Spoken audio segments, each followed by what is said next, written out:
Happy Friday, everyone. You're watching the WSUM News Friday Recap. I'm your host, Tydriana Antwi.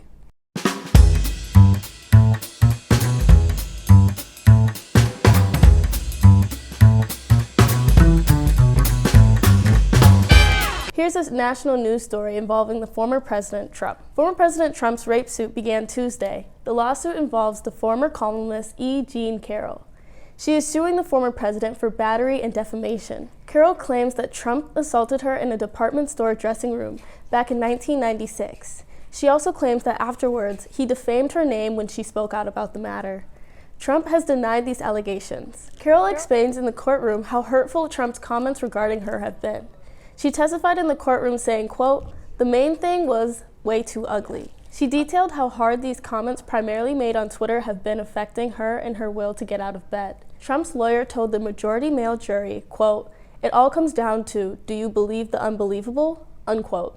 This trial is taking place in civil court, meaning Trump does not have to attend the trial and has no chance of receiving jail time. This comes after Trump pled not guilty in another unrelated case involving payments of bribery to cover up an extramarital affair. From WSUM News, I'm Tydriana Antwi. Here's Sarah Kirsch with the local news story. Madison launches a grant program for accessible taxis. Cab companies in Madison will be eligible to receive up to $250,000 in grants to buy accessible taxis. The grant program's goal is to make taxis more accessible for those in wheelchairs and with other disabilities. According to a news release, the funding is designed to help tax companies fill gaps in transit services that those with disabilities face. Union Cab and Madison Taxi will be eligible for these grants. Rideshare options such as Uber and Lyft will not be eligible. Madison Taxi currently does not have accessible vehicles. Although the cab companies will be owning and using the vehicles, the city will be able to reclaim them if they are not being used as intended. Accessible taxis cost roughly $50,000 or $60,000, and anyone can use them. According to the program, recipients will be able to buy the taxis later this year. Thanks, Sarah. Now here's Heewone with the National News Report. The White House has welcomed South Korea's president for a visit this week in celebration of 70 years of alliance between the two nations. The diplomatic visit commenced on Tuesday with a visit to the Korean War Memorial and an official arrival ceremony. An ornate state dinner took place at the White House on Wednesday in honor of South Korea's president Yoon Suk-yeol's visit. The guests dined on dishes honoring both Korean and American flavors, cooked up by Korean-American celebrity chef Edward Lee. The menu boasted gochujang vinaigrette, Maryland crab cakes, doenjang caramel, and deconstructed banana splits. Other design elements honoring the ties between the two countries were featured, such as a Korean silk screen painting.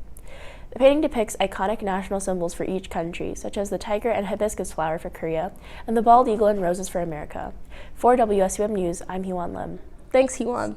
Here's another story from Sarah Kirsch. Former Minnesota police officer Kimberly Potter has been released from prison after serving 16 months of a 2-year sentence for shooting Daunte Wright. According to the Minnesota Department of Corrections, Potter shot Wright after mistaking her gun for a taser during a traffic stop in 2021. Potter was convicted of 2 counts of manslaughter for the killing of Wright, who is 20 years old. She pulled him over near Minneapolis for having expired tags and a hanging air freshener. Potter's attorney told CNN that Potter will not return to Minnesota and will reside in Wisconsin. Wright's mother said that she suffered a stroke that temporarily left her with blurred vision because of the stress of Potter's trial and conviction. Wright's mother also said that Potter not being able to serve as a police officer again has given her a, quote, sense of peace, unquote. From WSUM News, I'm Sarah Kirsch. Thanks, Sarah. And now over to Vince with the weather. Good afternoon, WSUM listeners. This is Vince Nayman here with another Friday forecast. Welcome back to another week. We are so thankful that you're back. It's a gorgeous day out here on Friday. Low 60s as the highs, mostly sunny skies, but it won't last long. We bring in some rain chances tomorrow and Sunday to kind of cancel out a lot of those Saturday big plans here at UW. We do bring in some of these similar temperatures next week and some more sunny skies. We just got to get through this rain patch this weekend. This is Vince with WSUM Radio. Thanks, Vince. We would like to thank Channel 3000 for being our news partner, and thank you for watching this week's video newscast. If you would like to hear these updates throughout the week, be sure to tune in Monday through Thursday at 5 and 6 p.m. on WSUM 91.7 FM or at WSUM.org. I'm your host, Tydriana Antwi, and here at WSUM News, we hope you have a great weekend and see you next Friday.